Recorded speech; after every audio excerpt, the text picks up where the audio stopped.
gives you a detailed outline of how you should eat. Spinach plate, which is a normal dinner plate size. You're not forward on those toes, you're back on your heels.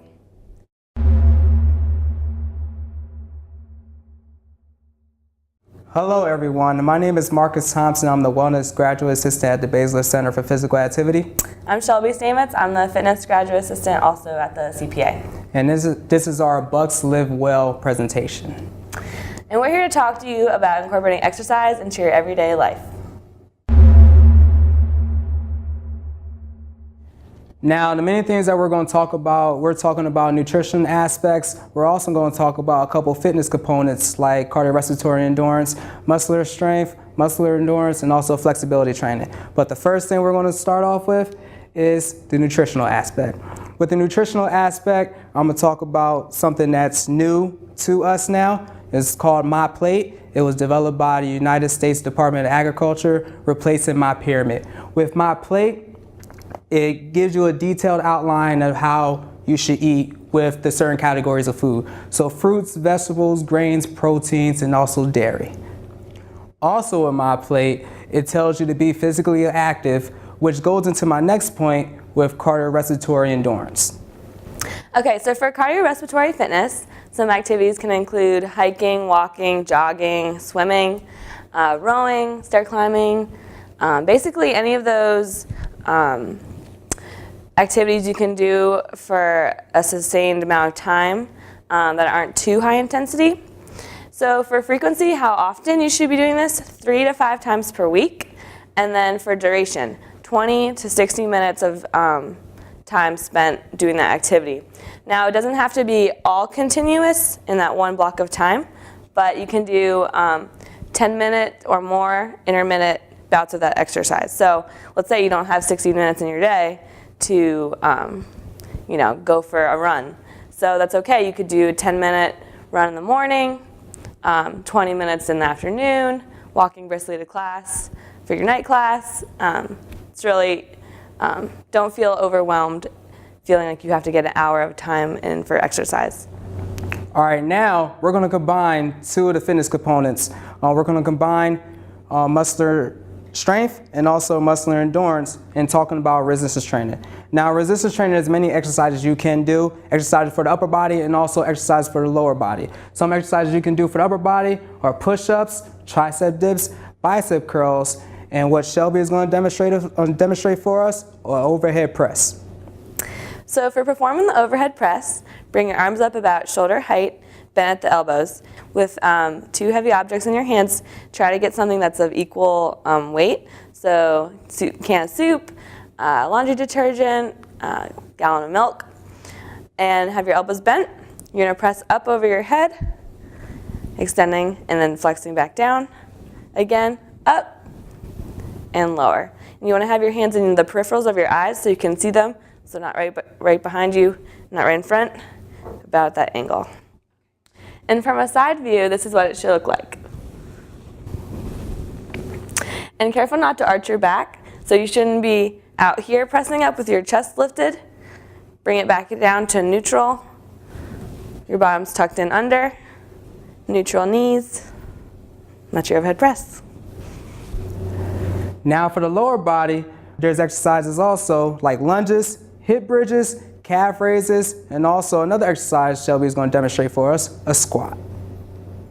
Okay, so now I'm going to demonstrate a squat for you. You want to have your feet about hip distance apart, hands out in front of you or on your hips, whatever is comfortable. You're going to come down, bending, putting all the weight in your heels, chest is lifted proud, come back up. Really important to keep your knees behind your toes. So when you come down, you're not forward on those toes, you're back on your heels.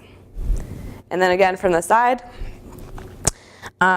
feet are hip distance. You're going to bend down, come back up, okay?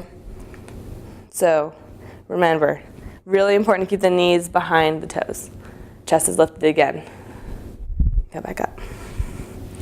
So for resistance training, how often you should be doing these exercises. One set of 8 to 10 exercises hitting all the major muscle groups, so including chest, back, shoulders, legs, and so on. 2 to 3 days per week, so not every day. You need your muscles, you need to give them time to rest in between. And then 8 to 12 repetitions of each exercise. So if you're going to perform, for example, bicep curls, you do 8 to 12 of them. The next thing we have is flexibility training. It's one of the most forgotten components of fitness that most people don't participate in. Flexibility training is important to reduce injuries, improve quality of life, and also improve the range of motion in your joints. Some of the exercises we have exercise for the upper body, well, stretches for the upper body, like a chest stretch, tricep stretch, shoulder stretch, and also upper back stretch that Shelby is going to show us. Okay, so now I'm going to demonstrate the upper back stretch. What you would do is find a handle in your house, on the door, or anything you can hold on to and put all your body weight on. So here we have a door handle. You're going to grab to the handle, let all your body weight fall back and pulling away from the door, and then just let your upper back and shoulder blades separate. Hold the stretch. So what you don't want to do is have your hands just on the door and you're pulling away. You really want to put all the weight in your legs and your body to pull away from the door to get the most effective stretch for your upper back. And also there's stretches for the lower body. Lower body stretches could be glute stretch, hamstring stretch, calf stretch, and also another stretch Shelby's going to show us, a hip flexor stretch. So for your hip flexor stretch, you're getting into a lunge position, stepping 1 foot forward. If you need to hold on to something, that's fine for balance.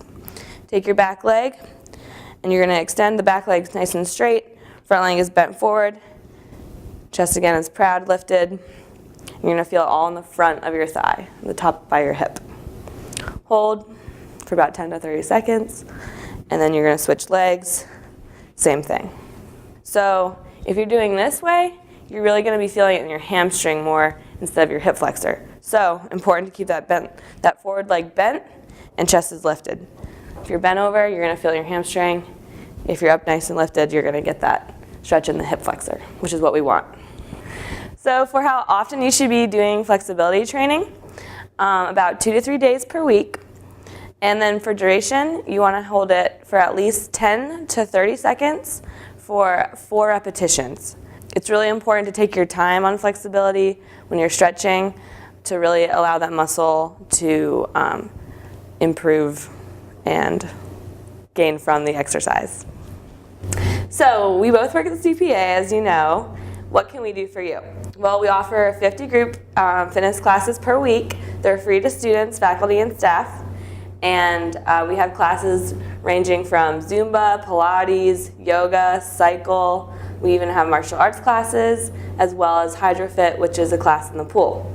So really great opportunities to take advantage of at the CPA for that.